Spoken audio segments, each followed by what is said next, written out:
Bonsoir à tous, bienvenue dans le Journal de l'Afrique. Voici les titres. Elle est restée impassible lors des réquisitions du parquet en Côte d'Ivoire. 10 ans contre Simone Gbagbo, 5 ans contre le fils de l'ancien président Michel Gbagbo. Mais les peines requises contre la plupart des autres cadres du FPI sont moins lourdes et se comptent en mois.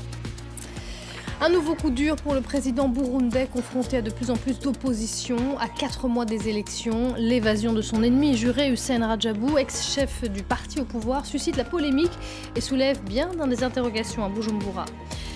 L'ancienne enfant des rues, devenue star de cinéma, Rachel Mwanza, héroïne du film Rebelle, est notre invitée à l'occasion de la sortie en poche de son livre Survivre pour voir ce jour.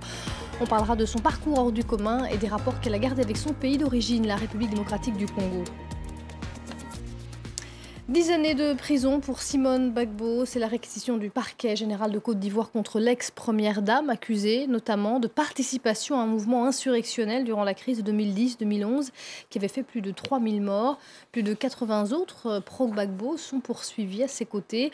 Anna Sylvestrener et Arnaud Froger ont suivi les débats à Abidjan. Aucune réaction de l'ancienne première dame. Elle n'a rien laissé paraître lorsque l'avocat général a requis 10 ans de prison ferme à son encontre. Selon le ministère public, Simone Gbagbo est bien coupable de constitution de bandes armées et de participation à un mouvement insurrectionnel durant la crise post-électorale de 2010-2011. Tout comme Michel Gbagbo, d'ailleurs, le fils de l'ancien président, contre lequel 5 années de prison ont été demandées. Des réquisitions lourdes donc contre ces deux figures du Front populaire ivoirien, des membres de la famille Gbagbo qui, selon leur avocat, ne sont coupables que de porter le mauvais nom. 3 ans d'instruction pour aucun élément de preuve, pour que subitement, la veille de la clôture des assises, on fasse débarquer des témoins qui viennent de Mars et qui affirment des choses. Quelle crédibilité! C'est vrai, ils ont fait des témoignages, mais les témoignages qu'ils ont eu à faire sont des témoignages qui sont faux. Et je pèse mes mots, ce sont des témoignages qui sont faux et mensongers et qui ont été suscités dans le seul but de pouvoir justifier de futures condamnations contre Mme Gbagbo et contre Michel Gbagbo. Pour la plupart des autres cadres du FPI, en revanche, seuls les troubles à l'ordre public ont été retenus par l'avocat général. 24 mois de prison ferme ont par exemple été requis à l'encontre de Pascal Afin-Guessant, l'actuel président du Front populaire ivoirien. Viendra ensuite le temps des plaidoiries de la défense, puis le verdict. Ce procès historique s'approche donc de sa fin et devient de plus en plus tendu. On sent des crispations. Des dizaines de policiers et de militaires sont présents à l'extérieur, mais aussi à l'intérieur de la salle d'audience. Certains sont armés et à l'issue de l'audience, il devient quasiment impossible de filmer les accusés. Anna Sylvestrener à Abidjan. Une évasion qui ne cesse d'être commentée dans les rues de Bujumbura. Il s'est évaporé dans la nuit de dimanche à lundi. Hissène Radjabou, en prison depuis 2008, est l'ennemi juré du président burundais Pierre Nkurunziza. C'est l'ancien chef de son parti, un homme charismatique et encore très populaire au Burundi. Son évasion à quelques mois de la présidentielle soulève de nombreuses interrogations. Nicolas Germain. À 4 mois de la présidentielle, le contexte se complique pour le président burundais. Dernière difficulté en date, l'évasion de sa prison dans la nuit de dimanche à lundi d'un de ses rivaux, Hissène Radjabou, un ancien mentor du chef de l'État.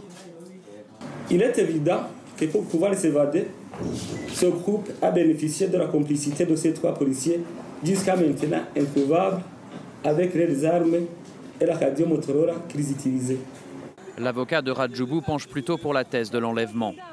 Il serait difficile pour lui de pouvoir s'évader de la prison centrale de Mbimba dans les conditions qu'on a décrites.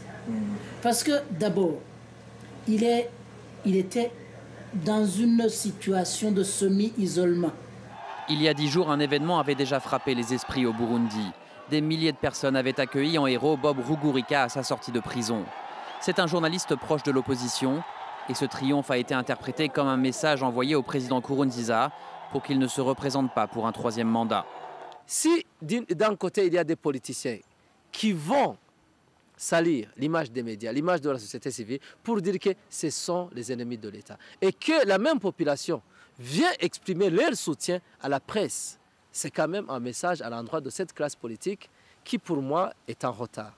Au sein du parti au pouvoir, la fronde contre un 3e mandat de Pierre Nkurunziza serait menée par plusieurs généraux. Le mois dernier, le président avait déjà limogé son chef des services secrets qui lui avait demandé de ne pas se représenter. Maputo est sous le choc, un assassinat en plein centre-ville, alors que le Mozambique tente de tourner la page des années de guerre civile et d'instabilité. L'avocat et universitaire franco-mozambicain Gilles Sistac, proche de l'opposition, a été tué par balle aujourd'hui. Aucune piste n'est écartée pour l'instant, mais certains privilégient la thèse de l'assassinat politique.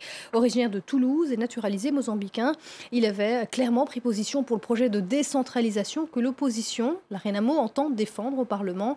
Écoutez Fernando Lima, journaliste, lui-même menacé à plusieurs reprises. Son seul crime, ça a été de manifester des opinions politiques, des opinions publiques à cause de la construction de l'État mozambicain, notamment sur la décentralisation de l'État, parce que ça, c'est la question c'est un débat au pays dans les dernières semaines. Alors je pense que le professeur Gilles Sistac a été assassiné à cause de ses opinions. Des propos recueillis par Bangali Touré. On passe à l'actualité en bref dans le reste du continent. En Libye, des extrémistes se sont emparés de 2 champs pétroliers dans le centre du pays. Des islamistes radicaux ont pris le contrôle des champs d'Al-Bahi et Al-Mabrouk et sont en route pour prendre le champ d'Al-Dara. Après le retrait de la force qui était chargée de surveiller ces sites faute de munitions. C'est ce qu'indique en tous les cas le porte-parole des gardes chargés de surveiller les installations pétrolières. La ville de Dikwa, reprise par les troupes tchadiennes, les combattants islamistes de Boko Haram ont été chassés de cette localité du nord-est du Nigeria qu'ils occupaient depuis plusieurs semaines, au terme de combats très violents qui ont fait de nombreux morts hier dans les rangs des islamistes. Les premières images qui nous parviennent de cette localité témoignent de la violence de ces affrontements. 2 jours après la conclusion d'un préaccord à Alger sur le Nord Mali entre le gouvernement et certains groupes armés, les pro-Azawad ne décolèrent pas car ce document n'intègre ni l'autonomie ni le fédéralisme. Ils ont été accueillis en héros à leur retour à Kidal. Les négociateurs des principaux mouvements armés, dont les rebelles Touaregs du MNLA, qui ont refusé de parapher le texte. Ils sont rentrés chez eux, disent-ils, pour consulter leur base. Et on passe à cette conférence qui a lieu à Bruxelles et à l'appel des pays frappés par Ebola. Les 3 chefs d'État de Sierra Leone, du Libéria et de la Guinée réclament un plan Marshall, appelant les pays donateurs à débourser les aides promises. Même si la fin de l'épidémie semble proche, il ne faut surtout pas relâcher la tension. L'objectif du 0 cas humain a été fixé à mi-avril. Mais pour Alpha Condé, le président guinéen, cet objectif est bien plus proche. Nous maintenons la date du 10 mars parce qu'il faut maintenir la pression sur les gens. Sinon, si on dit 15, les gens vont se relâcher. Donc, nous allons renforcer la bataille, surtout dans les quelques sous-préfectures encore, la résistance, comme à Forcaria un peu, à Bofa. Nous allons multiplier les équipes, multiplier la sensibilisation en nous appuyant sur les personnes ressources. Et nous ferons le point le 10 mars. Après, nous verrons bien. Notre espoir c'est de finir l'Ebola au mois de mars, qu'on arrive à Ebola 0 au mois de mars. Le président guinéen au micro de notre correspondante à Bruxelles, Mib Macmahon.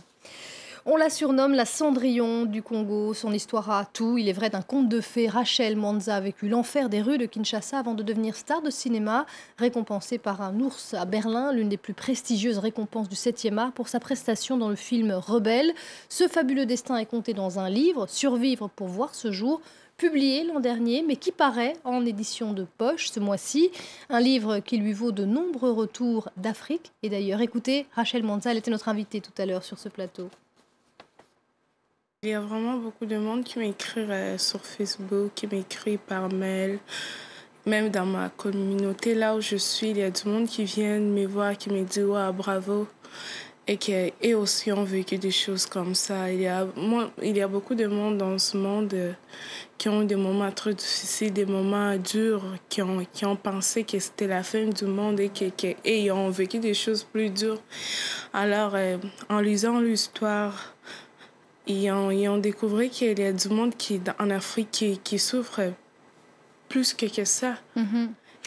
Et est-ce que ça leur donne un peu d'espoir aussi, notamment peut-être même à Kinshasa, ceux qui vivent, les enfants qui sont accusés de sorcellerie, qui sont rejetés, qui sont victimes de mauvais traitements, ça leur donne peut-être un petit peu d'espoir? Oui, en fait, le livre, je l'ai écrit parce que j'ai décidé de raconter mon histoire pour que les gens puissent comprendre de là où je suis venue et que les gens puissent comprendre c'est quoi la vie des enfants de la rue et donner l'espoir au monde, dire que tout est possible. Parce que tout ce qui est arrivé dans ma vie, je ne m'attendais pas à ça.